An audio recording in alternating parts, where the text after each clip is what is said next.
different time zones.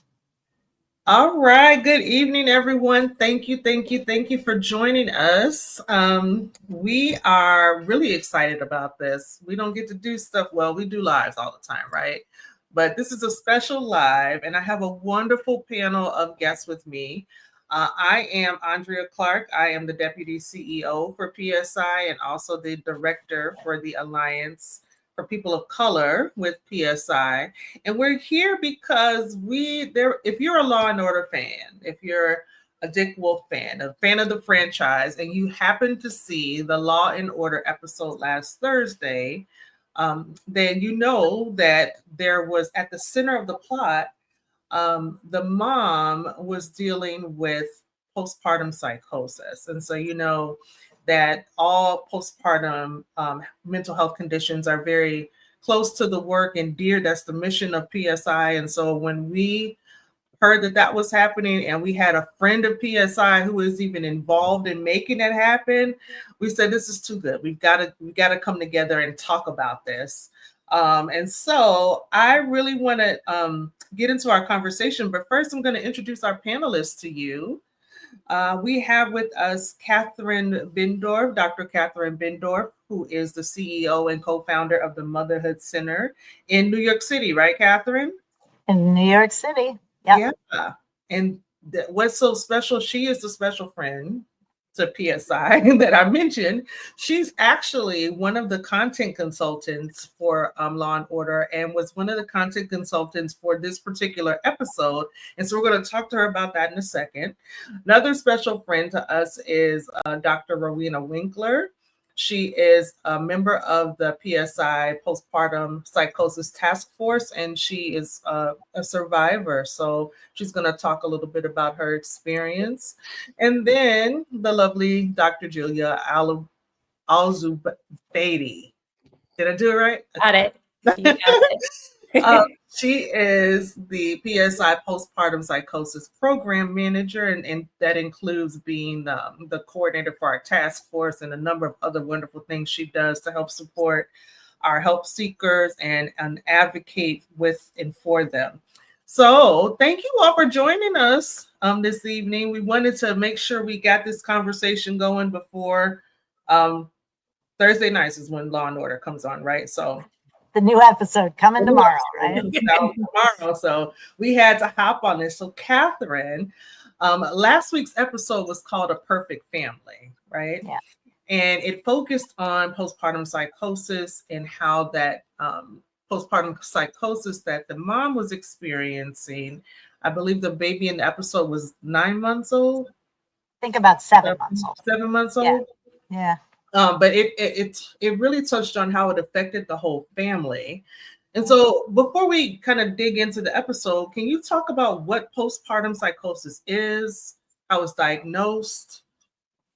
Sure, absolutely. So postpartum psychosis is a medical/mental illness, and it's probably one of the most serious illnesses that we treat in the profession. I'm a reproductive psychiatrist.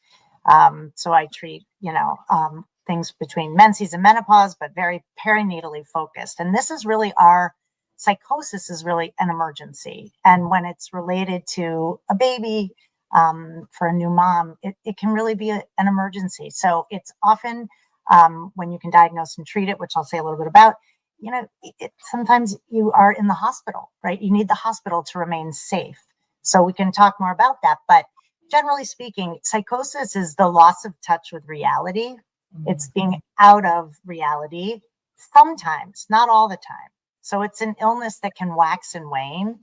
And that's what's so confusing about it. Mm-hmm. By the way, confusion is also a characteristic of those who are struggling with postpartum psychosis, as well as hallucinations. You might hear voices like we see in this episode, or see things that aren't actually there. Also have delusions which are fixed false beliefs, mm-hmm. that something is true that isn't actually true.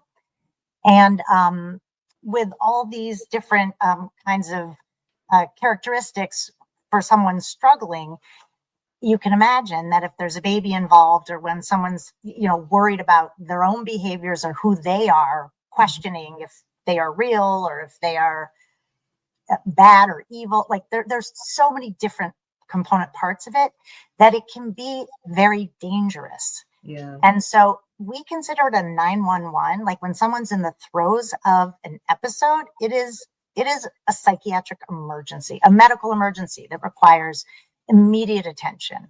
Mm-hmm. And if it's missed, most of the time things are okay, but it can simmer, it can languish, it can go on a long time. And again, we were talking about this the mom in this episode was 7 months postpartum, also had a 10-year-old and a 12-year-old, Mm-hmm. but she was within a year postpartum. So typically this illness comes on, it can be a few days to a few weeks, but it can also be a few months and longer if it's not treated. And it, again, waxes and wanes and can simmer and doesn't always come to medical attention because people don't know what they're seeing and they can't quite figure it out. It can be very tricky to diagnose. But the good news is treatable, and treatable, very able to be treated. And when you treat appropriately, people get very well. Yeah. So it doesn't have to be what it could be. Thank you. What are the typical ways that postpartum psychosis is treated? Well, if it's the middle of the episode, then typically you want someone in a hospital or in a safe setting so that everyone is protected. The woman is protected from herself and the baby, if the baby is believed to be, we can talk about this episode, but lots of different things can be attributed erroneously. So that safety first. And then, when you're using medication, almost invariably you're using medications like antipsychotic medications, Mm-hmm. and mood stabilizers, typically, because a nuance at postpartum psychosis is bipolar illness until proven otherwise. That's kind of the way we think about it. Okay. Now, it might be an isolated psychotic episode, and there may not be another one until there's another postpartum, but we can't know that. So because we can't know that, we have to treat it very much like an ongoing illness, something like a bipolar illness that was never diagnosed before. Like maybe someone didn't know, or maybe they had antecedents, but it hadn't really come to the fore.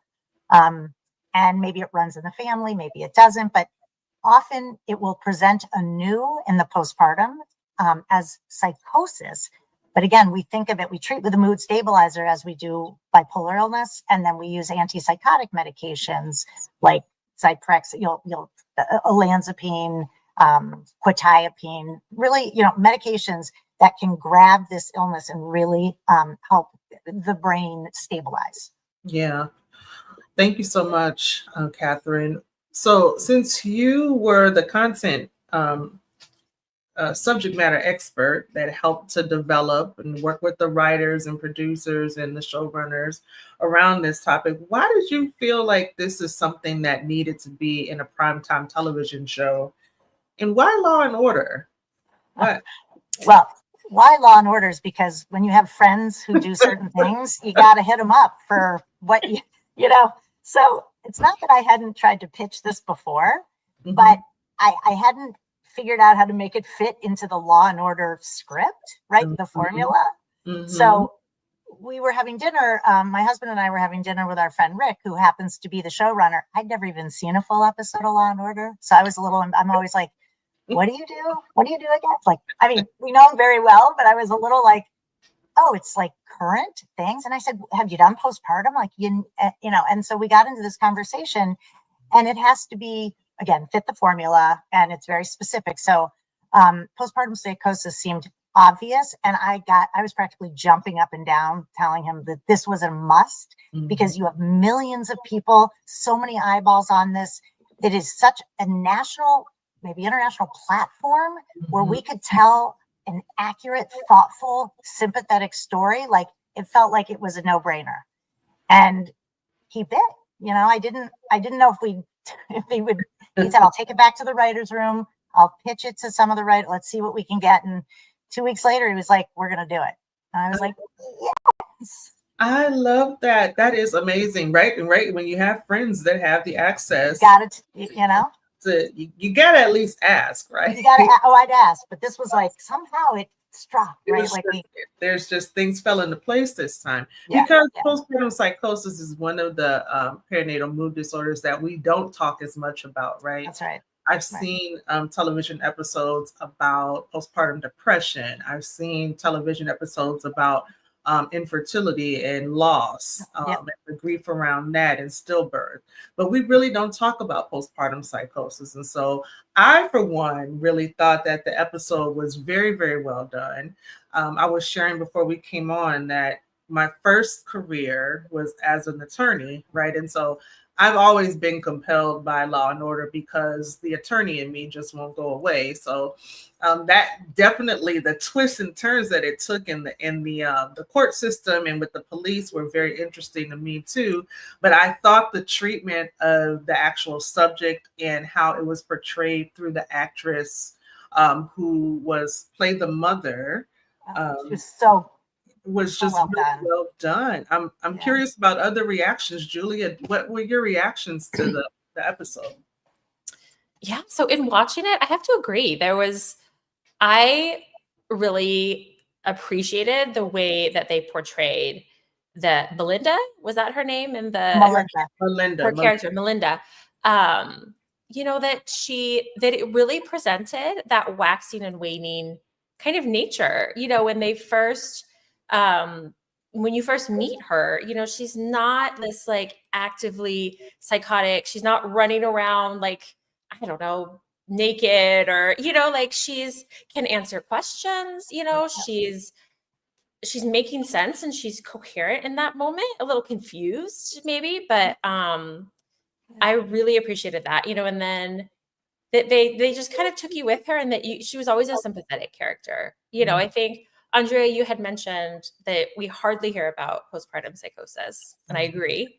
And I feel like the only times that we do is when there's been a tragedy and it's a horrific tragedy, and the mother is sort of, it's sensationalized, but she's painted in this light of like, is she evil or not? And we don't know whether or not, like, is this a mother that we sympathize with or we're terrified of? And I think this episode did a great job of portraying her as somebody that we kind of always liked a little bit. And I have to say, and I can't remember what the exact line was, but when the female district attorney or assistant district attorney had said, what this woman needs is help and treatment, not punishment, I like cheered. But, I kind of stood up and was like, yes. Part of what I do in my role and just in trying to get, advocacy awareness out there is even legislative kind of justice or legislative reform to try and help some of these women. And that's the main kind of push, right? Is that these women need treatment, like not punishment. What is the point of locking Melinda up for 25 years? Who is that serving? So that part of it, I was very excited to kind of see. I wonder what would it have been like had Melinda not been white, upper class, educated woman? We have had a harder time empathizing with her or believing that she must have been ill in order to do this, Wow. and then, for me, like, I understand the need for that twist, but then for me, it's also like, well, why do we need to vilify the husband? Like, why do we have to have somebody that we can point fingers at, right? Like, why can't we just all kind of say, hey, this was horrible, and nobody saw it coming. Like, in my own experience, my husband was always very supportive, and and talking to other survivors and hearing their stories, it ranges, I'm sure, of how that partner, what piece they play, what role they play. But that part I thought was interesting too, of like, and I get it, right? It's Law and Order. There's a formula for it and it's a show. But yeah, I think though at the end, the little twist is they did kind of, right, hint at, well, I mean, this family, they lost their daughter at the end of it, and I'm sure their marriage fell apart. And is that, in a sense, is that punishment enough? Yeah. So Yeah. So this talk is going to be full of spoiler alerts, okay? yes. But it is also going to make you want to go back and actually watch this episode. Like I rewatched it today to just pick some other things out, some nuggets out. And so that is one of the things that stood out to me. It's like I think maybe it's human nature for when something tragic like the mother in the episode ends up pushing her eldest daughter off of a bridge, right? And that's what draws them into the court system. And so I think it's human nature for when something tragic like that happens, for people to want to have somebody to blame, right? But Julie, I'm so glad you said that, because that's a thought that occurred to me as well. It's like, really, if we were to place the blame on someone in this episode, like, where would the blame go? Where would the blame rightfully go? Catherine, is this, as the episode came out, is this kind of how you envisioned the episode coming together? What did you think? Yeah, look, I had to follow the script when I was to get it to go. We had to fit into a formula. So, I have a lot of complaints myself, and I made them all. But in the end, it was important that we had to sort of hash out kind of what could be and what couldn't be. Yeah. And I was really pleased in the end that, the dad was not, that they didn't, apparently, again, for those who watch all the time, know that the DA who was prosecuting, and correct me if I'm wrong as a lawyer, Andrea, it is, no one gets off. Nobody gets off. And there has to be a villain, and there has to be, and he let him off, right? Like he couldn't go through with it. He couldn't break up the family even more, because punishment, I mean, they have to live with this forever. Yeah. And to me, why do you need a criminal, a punishment or a jail? I mean, this is the worst thing that could possibly happen. Yeah. You're paying for that for the rest of your life. Yeah. You don't need to be locked up. To me, that's such a tragic consequence in the U.S. in particular. We don't do this well, and that we do see these women who suffer as evil, not ill. And so to me, it was like, let's show this as illness. Yeah. And that's what it is. And that's how we have to think about it. And when terrible things happen, it's on all of us. You know who to blame? All of us. All of us. Yeah. Society. Because society says women and moms have to be perfect. They have to be blissful. It's easy. They shouldn't be, they can do it all. And we all know that's not true. Mm-hmm. So you have that kind of pressure. You don't come forward. You don't talk about the hard stuff. And when it's something that's so confusing, I mean, again, I would ask others, but you don't come forward. It's too scary. The thought of losing the child, having the child taken from you if you come forward, particularly if you're a woman of color. You can't trust the system. The system is not made for women to struggle. That's right. Rowena, I see you like nodding vigorously. So does any of what Catherine is saying resonate with you and in your experience? So much. And what's interesting is that I didn't know what PPP was before I had it. Mm-hmm. But I did suffer a psychotic episode when I was 18 years old. Mm. And when I was about to be discharged from the hospital, my psychiatrist said, by the way, should you get pregnant, you may want to watch out for signs of PPD. She didn't say PPP. Mm-hmm. She said PPD. And that stuck with me. And so when my husband and I wanted to get pregnant with our first, I did not have PPP with my first child. I think it's partly because it was during COVID and there's nothing going on. So I was able to rest. I was able, you know what I mean?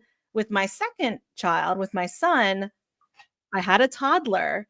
We had responsibilities. And I thought, again, I remember talking to my girlfriends who are also moms and saying, oh, something feels off. could it be PPD? Could it be postpartum anxiety? I don't really know what's going on. And it wasn't until my husband, my partner, called 911, or actually he texted 911 because I was telling him not to call 911. I didn't want him to call, so he texted. And it wasn't until then, and I went to the hospital, that I was like, wait, this is feeling very familiar to what happened to me when I was 18 years old. And that's when I learned that it was PPP. So it kind of, yeah, it was the waxing and waning. It was definitely I was still pretty coherent. I was answering questions, but I knew something was off. And then as things escalated, my husband caught those signs and, was able to get the help that I needed. Yeah. Oh, that's wonderful. Because even though he may not have known what to call it, you may not have known what to call it or what it was, hadn't experienced that with your first child, right? He just knew something was a little bit off, something wasn't right. And so that kind of mirrors the experience of Melinda, the character in the show. She talked about, and she had a 7-month-old, and then her two children were, school age already. And so it was, I think, Julia, about or Dr. maybe it was Catherine that said, confusion. She presents as very confused. But at the time when we meet her, right, the police have come to her house to tell her that her child has died. Right. So we come later to find out that she actually had pushed the child off the bridge. But I can imagine that being this sense, like, that's confusing and that's hard. And she presented as a little bit anxious. And then she talked about hearing voices and hearing a voice telling her that her eldest child was going to harm her baby. And so when the police ask her, as they're arresting her, what kind of woman would kill her own child, and she says a saint, right? Because she really believed that she was doing something good, because the voices were telling her that her eldest child was a demonic spirit or was a demon, right? And so Julia, I know you work with a lot and advocate with a lot of people who have survived postpartum psychosis, and I'm sure with their families as well. And one of the things that stood out for me in the episode is one of the reasons why the mother had not been treated was because her husband, when she had been experienced, she went to go talk to somebody. She went to talk to the woman at I don't think they call it the Motherhood Center in the We changed the name a little. We called it the Motherhood Clinic. The Motherhood Clinic in the episode. Like, when you see the episode, if you're watching now, you're gonna see that is not Catherine in the episode, but that's supposed to be, that's a representative for the work that Catherine does. So she had gone to talk to somebody, and her husband discouraged her from taking the medicine, from seeking further treatment. And it comes out later that, he had said she was talking to people that weren't there, and her other children saw this. And when they asked, Daddy said, just ignore it, it'll go away. So have you heard that narrative repeated, Julia, like in your work, like people saying, it's not a real thing. It's something that will just go away if you ignore it. And have you heard those kinds of things? And what kind of obstacles can that present to people seeking the help they need? Yeah. Andrea, I have to say that I haven't heard that particular kind of barrier as much, of a partner saying, well, I don't believe in that. I think, but that conflict plays into so much of the cultural even components, I think, that come into that. And, and I think I talk to other survivors who, for the most part, have gotten better and who have healed and are at a place where now they feel like they can advocate. And perhaps a part of that was having a spouse or something that was supportive. You know, I've heard, and that believed it. You know, I think in a lot of survivors that I talk to, the biggest obstacle for them being diagnosed and treated correctly was having a medical provider pick up and understand what was going on for them. You know, I mean, I've talked to survivors who had seen physician after, you know, their OB or a nurse practitioner, and then a, you know, primary care, even a psychiatrist, not perinatal, you know, but that missed it or didn't diagnose it. And, you know, or they would call 911. I have a, you know, where my wife is acting strange. She even called herself. They said, you know, or I think it wasn't recognized. So either it wasn't recognized entirely, or it wasn't recognized for the medical emergency that it is. Like you had mentioned, Catherine, you know, there was, oh, well, you know, just wait until Monday and you'll get in to our outpatient program, you know, our partial hospitalization. And then Monday's too late, you know, because, you know, something that we know about kind of the delusional piece or the deterioration that happens in postpartum psychosis, it's fast, you know, like, you can be somewhat kind of functional or coherent, and then within hours, you know, it's really deteriorated. So to say, yeah. So I think, you know, maybe a partner not understanding could even just be indicative of like culturally people not understanding or thinking, oh, well, you know, this woman is extremely maybe religious or talking about that because, you know, she's veiled or she looks a certain way, and it's perhaps not an illness. It's just representative of something that we don't understand. But what I've seen is the real barrier is just medical providers not kind of knowing it when they see it, or not knowing enough, or not even knowing the right questions to ask almost. You know, I mean, as you had mentioned, Andrea, in the episode, Melinda, we get little hints at that functioning, right? Where she kind of talks about, oh, I needed my other children. I need to focus on my other children. It was that kind of innocent at first, right? That there was this focus on the other children. But little did we know that underneath that was this belief: my older child is delusional or is a demon and wants to kill my baby. You know, all she said, again, kind of socially appropriate, was, I need to look after my children. Yeah. And then we kind of saw her deteriorate more. We got more of those pieces. And I think some providers might not, they just see that surface, right? And you have to ask the right questions to be able to get at the delusional thinking, or that piece. Because in a sense, like, so many women and people who this occurs are so high functioning, and, you know, I've talked to other lawyers, physicians, psychologists who this has happened to them. And, you know, it's just this person that walks into your office or calls the ED. It's not like maybe a typical frequent flyer that's an inpatient hospitalization or an inpatient care. And I think that can be hard to pick up on too. So that was a very long answer, Andrea. But that's what I've seen in working with and advocating with survivors. Yeah. Rowena, I'm curious if if you felt like any certain pressure, because I know sometimes, as Catherine mentioned, for us as mothers, there's this expectation that there's this really unrealistic, probably like culturally narrated expectation that moms are, you pick it up and keep going, that we are supposed to have it all together.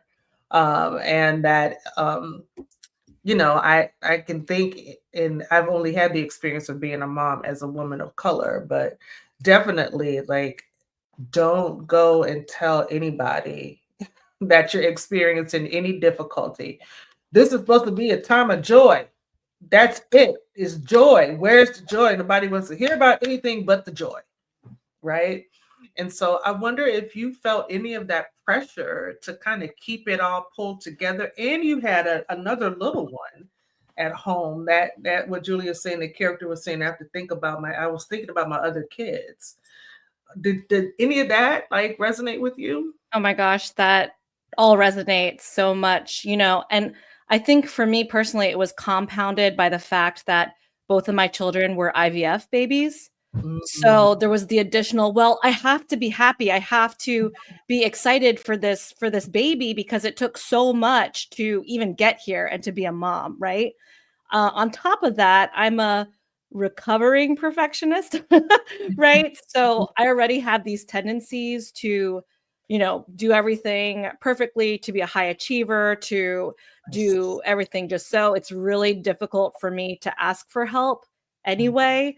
That's just my nature. And so, gosh, becoming a mom, you really have to let a lot of that go. And it's a very humbling experience. And I know with my first child, that really was. And I was able to let go of things and to ask for help as needed. But, if anything, my PPP experience, and I feel like I'm actually getting emotional thinking about it, it just really showed the power of the village. Yeah. And just how many people, friends, family, colleagues, acquaintances showed up to help me and my husband and my family, whether it was gift cards to Instacart to get groceries. Mm. A friend of a friend actually showed my husband PSI, and that's how we got hooked in with PSI. And he joined the support groups, I joined the support groups, and it was just so powerful that all these people were here for us to support us. And I feel extremely grateful because I know that's not the case for everyone that's gone through this, but I'm so grateful that there was so much love poured into us and that we were able to receive that. And I was willing, right? Because I knew once I got sick and went to that hospital and left those babies with my husband, like we had no choice. My mother came down from New Jersey and stayed with us for several weeks while I was going to my partial hospitalization program. So, that it was just, it really took a village. And yeah, it just makes me literally cry about it because I just think back and just feel so moved that people showed up. Love it. I love a strong village. It does. The saying is it takes a village to raise a child. But the village is not only for holding a child, right? The village is for supporting the mom, and for providing what the mom needs in that time. So many cultures around the world have practices where the village, the extended family, they move in with the purpose of taking care of the mom. Let me hold the baby, but let me make sure you're bathed and let me cook the food for you, right? And so I love to hear that you had that kind of like support during that time. Dr. Birndorf, I was wondering if you can share with us, because Julia brought up about the screening. Like, what is it? Why is it that medical professionals may miss this so often? I don't think we have enough time to discuss this, but look, organizations like PSI make the resources and the fact sheets and all the many organizations now. I have so many thoughts to respond to all of you, but I think that it's just we aren't taught about this. Like, I'm in med school. You don't learn this. First of all, you literally don't learn it. And then in residency, if you're a psychiatrist, you're lucky if they teach it at your program. I didn't get it, so I had to seek it out, and then I created my own program, and then you teach it, and then you spread it. And that's why I started the Motherhood Center, which is a perinatal partial hospital, because this level of care it just doesn't exist most places in the US. So we need to have more, so it starts way, I don't know, upstream, downstream, but it's, doctors aren't educated about this. And when I teach this even to the medical students, or when I talk about what I do to anybody, I'm like, you don't have to know anything. The first thing you have to do is look somebody in the eye and ask them how they are. That's right. And all you have to do is it's so odd and socially awkward to hold their gaze, but you ask and you mean it. and you say, how are you? Mm-hmm. Because the mother gets forgotten, to your many points about a village. Like, we don't, in the US, we do not take care of our mothers. We take care of pregnant people, okay, but once you deliver that baby, it's all about the baby.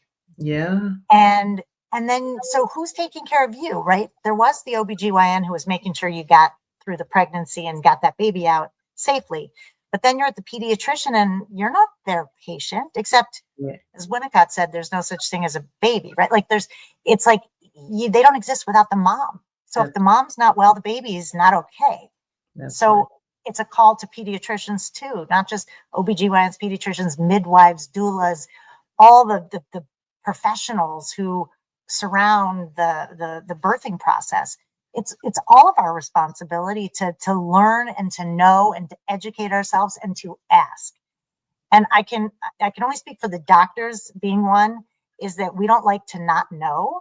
So many doctors don't ask, because if they don't know the answer, they're not going to ask the question, which is why I always go back to, you don't have to know anything. All you have to do is ask how you are, and not do it while you're throwing the baby up in the air saying like, what a cute baby, how you doing? Right. No. That's not going to work. But, and I always say to people, like, if you see something like if you know something's wrong, period. And you don't stop. And if your partner sees it and can advocate for you, great. If you can advocate for yourself, great. If a friend, a family member, it doesn't matter. If you can just get to help, and then you get to help, as Julia said, and then no one knows what the hell's going on. So I like, you're right. Like, all these things are true, and they feel like they're conspiring against, moving the ball down the field. But honestly, even hearing you say that, like, you guys haven't run into partners who didn't believe. I mean, I'm another generation from you guys, and that was very true. Like, there are a lot of families and partners who were like, what is mental? No, what are you talking about? Right. Like, that's not real. Right. I'm like, oh, okay. So it's gotten so much better. It's gotten so much better out there. But this was, again, when I started doing this in the mid 90s, I was knocking on people's doors saying, hi, I wanted to talk to your patients, or do you have any patients in OB here who, might have had postpartum depression or anything? They're like, could you please leave? No, my patients are fine. Now, some people are still saying that, but it was the norm. And now I think people know, and screening. So back to your original question. Sorry, that was a rant. I love this. I can tell how passionate you are about it. Like, and I think that part of what you're pointing to is there is still, even as far as we've come in this country, right? There's a stigma around seeking help for mental health issues in general. Yeah. Right. And then when you throw that in the mix with this cultural expectation for what a mother is supposed to be able to do, or a non-birthing partner or father, even, because we know 10% of dads suffer from postpartum depression and other perinatal mood disorders, right? When you throw those expectations into this already existing stigma, and then you have this kind of perinatal mood disorder, where, as you described it earlier, you might be hearing things that are not there, seeing things that are not, having delusions and those kind of things. That particular kind of mental health issue is stigmatized even further. And so it's not surprising that there would still be some lingering ideas that that's not a real thing. You're just, everybody's tired after you have a baby. Like, pull yourself together. That's not it'll get better. It'll get better by itself, right? It's really not that surprising, because the stigma still exists. Right. And of course you're not sleeping, right? It's reminding me also, when I talk a lot about PMEDs, the first 4 signs and symptoms of depression, right? Like sleep, appetite, energy, concentration, those are all disturbed in pregnancy, routine pregnancies and routine postpartums. And those are the first 4 signs and symptoms of depression. And, that's right. So it's very, like, people will be like, Yeah, that's like everybody. Of course you're not this. Of course you can't eat well, or your appetite's funny because you're breastfeeding. It's too much. It's too little. You're not sleeping well. So there's a lot of conflation. And so honestly, and I mean, I have a lot of criticism of the medical profession. It's missed all the time. And we don't have good screening for postpartum psychosis. We have reasonable screening for postpartum depression and anxiety, and we do have screeners for lots of things. But we're not there yet. And people don't, women don't want to. They don't always speak or answer honestly. And Yeah. to tell you the truth, you can understand why, right? You don't know where those answers are going. You don't know if people are going to look at this and say, "Oh, oh boy," and we're going to take that baby away. So people are scared to death. So screening is important, but without a context for it, where you're talking with someone who's able to that sort of gets it, and that you don't have to be fearful with, you may not come forward even when you're screened. Yeah, that's so true. I think one of the things, Rowena, that you said that really resonated with me along that same lines, I love that you're a recovering perfectionist. I don't know if I'm in recovery yet, but I know that I have perfectionist tendencies, and being high achieving, right? Feeling like I've not met a problem that I've not been able to solve if I just try hard enough. Even now as a therapist, remembering myself before I even got pregnant, thinking about how unnecessary therapy was for me. And so in my own experience with postpartum depression, and the fact that I'm a Black woman, and everybody in my practice, when I went to go take the baby to the pediatrician, or I went to go for my postpartum visits at my OB, all the providers were mostly white. And so me not wanting to say that I'm having this experience where like I can't sleep, and I shook the crib because the baby wouldn't stop crying. Like I didn't want them to take my child, because I felt like I should be able to pull myself together and to make this work and to get this together. And I don't want anybody to know that I'm not perfect. Like little did I know people knew that. But, right? And so that idea of like feeling like I wanted to fix it myself kept me from getting help. What was it for you that made you feel like receptive to not just the help, but to continuing to get the support through PSI that you found? To be completely honest, when my husband sent me the PDF of like one of the PSI brochures, and this is when I came home from the hospital the first time because I had to go back, I was very hesitant to read it. And I don't know if it was because I felt like I didn't need to know, because if I don't know, then it's not real. Or if I knew too much, is that going to create some sort of anxiety in some way?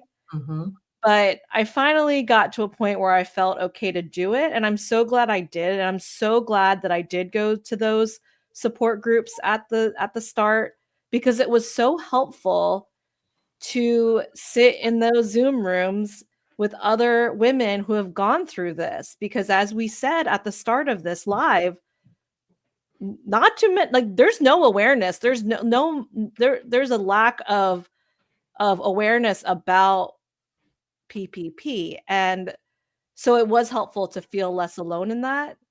And I think for me, part of my healing journey and therapy has been the sharing. I'm a writer. I know I sent it to you, Andrea. I wrote a blog series about my experience. I've, been on podcasts, and I'm actually performing an essay that I wrote at an upcoming event in May about my story. And so, yeah, I think once I received the help and I was stable, part of my process has been sharing my story with other people, which is why I'm so excited about this episode, because through, even though there was the formula, right? Even though there had to be a little twist, had to be a little intrigue, had to have the courtroom scene, whatever, right? Yeah. We had to have those elements. The crux of the story is centered around this thing that happens to women that not many people know about. And that's been my mission as well in joining the task force and doing this advocacy work, because I want these women to have a sense of, oh, this might be me. Is it, or here's something I need to look out for when I have my child. Or, oh my gosh, that happened to me too. Is that what it's called? And that was part of it for me. I was like, oh, wait, that's what it's called? Now there's a name to it. Now there's an organization or organizations that can help me with this. And it helps you have more ownership and feel more like, okay, I have a handle on this now, which as someone who did have the hallucinations, the delusions, all of that, you're just so, when you're in that psychotic state, man, you're so out of control. You have no idea what's going on. And you hear about it after the fact or get flashbacks after the fact when you're more stable. And you're like, oh my gosh, I said that? I thought that? So yeah, for me, the writing, the sharing, the reading, the speaking has been super healing and powerful. And hopefully it's it's healing for other folks too. I love, oh, you I know. now I was Beautiful. about to tear up. I'm like, no, hold it together. Hold it together. Because I just think about like that, how generative, right?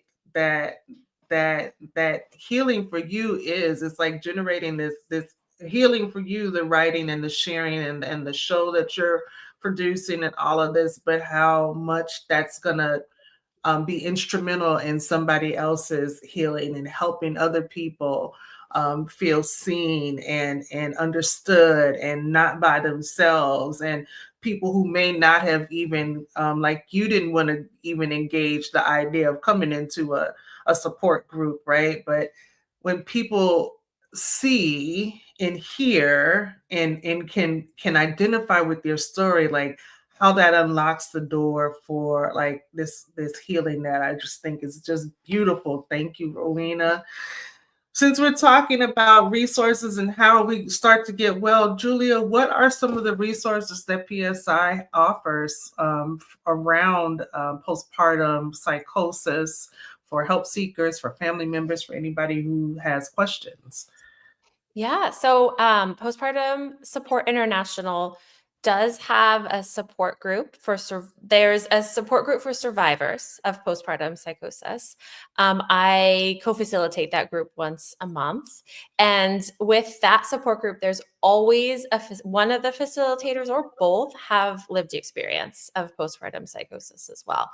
And it is, Rowena, as you said, like it's so powerful just seeing another face, like just in last week's group, we had members tearing up and just like, I've never seen anybody else, or others that experienced postpartum psychosis 20 years ago that are like, I've never talked to another survivor. So I love that you said, Andrea, like unlocks that piece for them. Cause I really think it is like just being able to hear someone else's story or see someone else's face. Sorry, I'm getting into the kind of the sentimental piece of it because it is so powerful. But so we have support groups for survivors of postpartum psychosis. And then we also have a support group for family members or for those touched by postpartum psychosis. And that group meets, I believe that group meets monthly. The information about those support groups is available on PSI's website.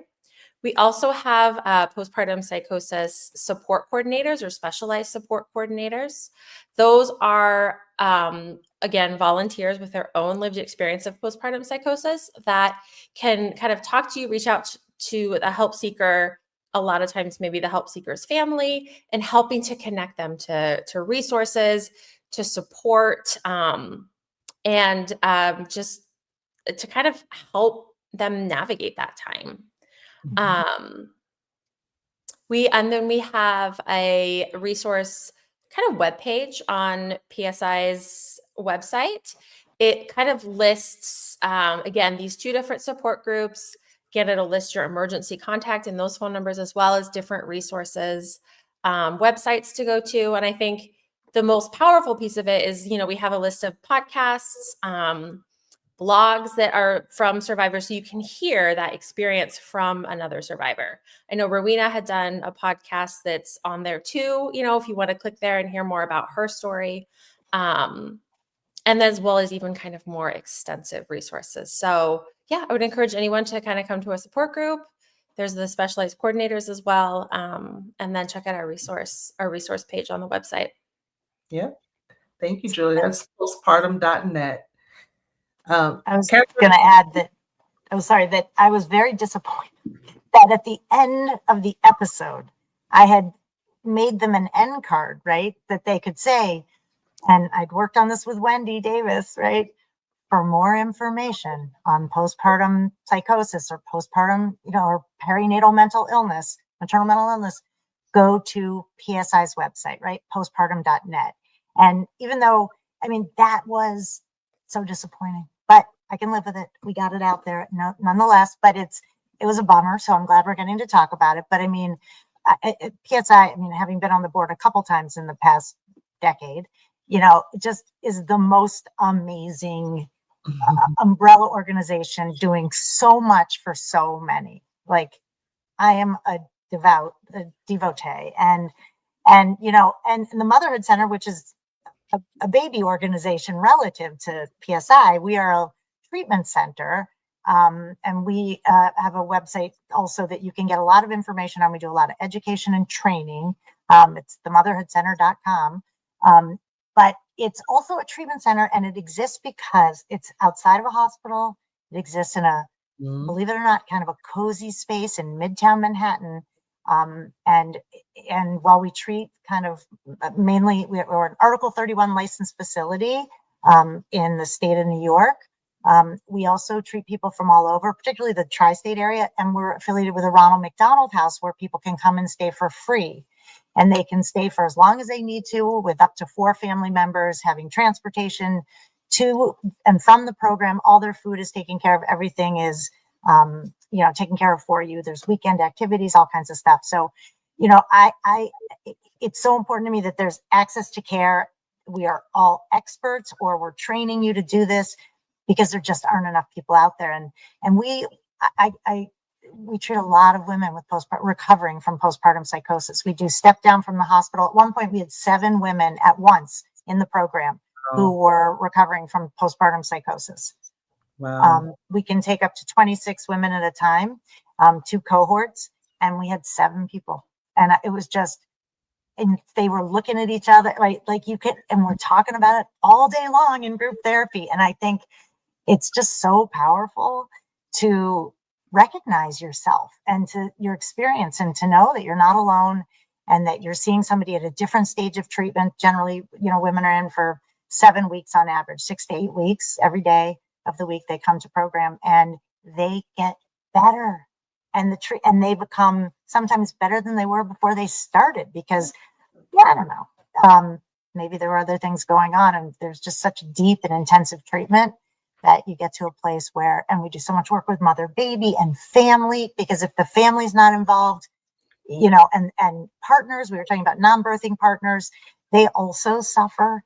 Everybody suffers in this illness, but partners can have the illness even if the birthing person doesn't. Yes. So I don't know. We can't talk enough about it, and we have to say it everywhere and all the time.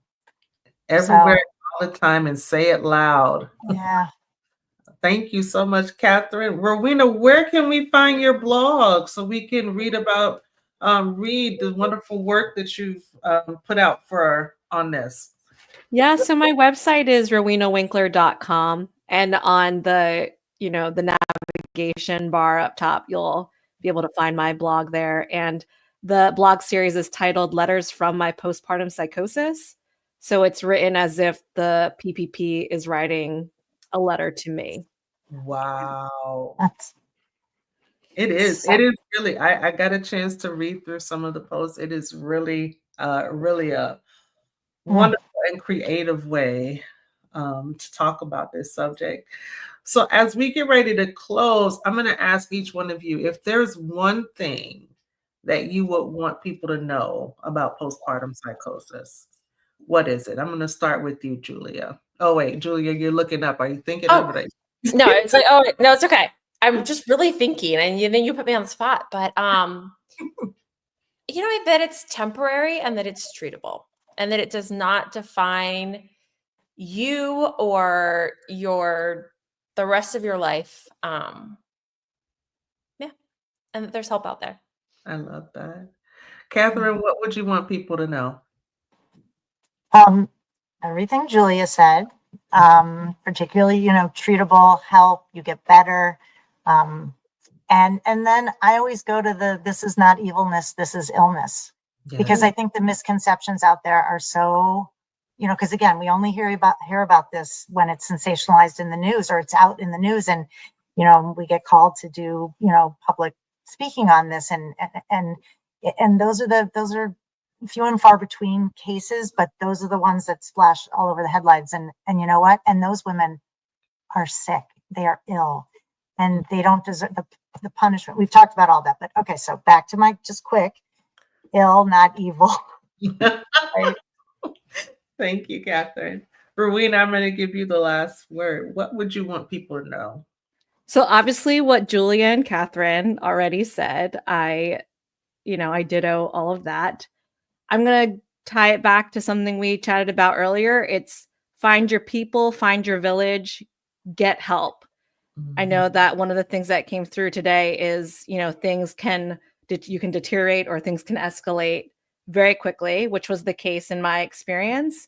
And I don't know where I would be if I didn't get that help as soon as possible. I feel like my recovery would not have gone as well as it did if I didn't get that help soon. And then the other piece I would say is to own your survivorship, right? So as we talked about my blog and the things that I've been doing, like, don't let this experience define you or make you feel ashamed in any way. I know that I'm still navigating that myself in terms of who I disclose this to, obviously I'm out there sharing it in channels like this, but in other spaces, right? I'm still not quite there. I'm still navigating that. But if anything, I feel confident in saying that I want to own my survivorship as a way to help other people and to know that, like, man, mothers, we are so strong. And we do so much already, so that to have this on top of it just underscores even more how strong we are and how we can make such a difference in everything that we do despite this happening to us. So own your survivorship.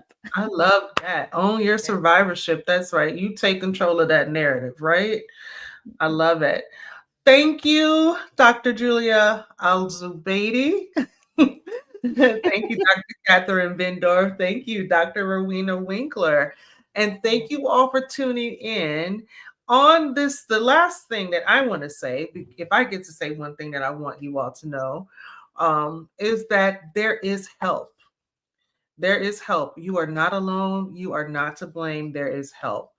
And so what you'll see scrolling at the bottom of the screen is you will see the numbers for the PSI helpline. That's a warm line. So you call in within 24 to 48 hours. Someone will reach back out to you, talk to you, and get you connected to some resources in your local area. Then we have the maternal mental health hotline number. It's scrolling. Easy to remember, 833 TLC Mama. That is the National Maternal Mental Health Hotline. It's a 24/7 hotline, so there's somebody always there. They're trained mental health professionals on that line. Over 60 languages are spoken, so you can always access that. And last but very certainly not least, is the number for the National Crisis Line. It's just 3 numbers, 988. And so if you or somebody you love is in crisis, and you are looking for help, please call the crisis line, and they have people that can talk with you and connect you to services that you need to help get you on the road to getting better. You can always find out more information about our support groups and the other resources that Rowena and Julia mentioned at our website at postpartum.net. Again, thank you to my wonderful guests for this evening. And if you have not checked out this episode, trust me, you want to see this episode. It was a very compelling episode, and really, really, really well done. So thank you all for tuning in, and we will see you. Maybe I'll see you next time. I don't know. We'll see you another time. Thanks for joining us this evening. Bye. Bye.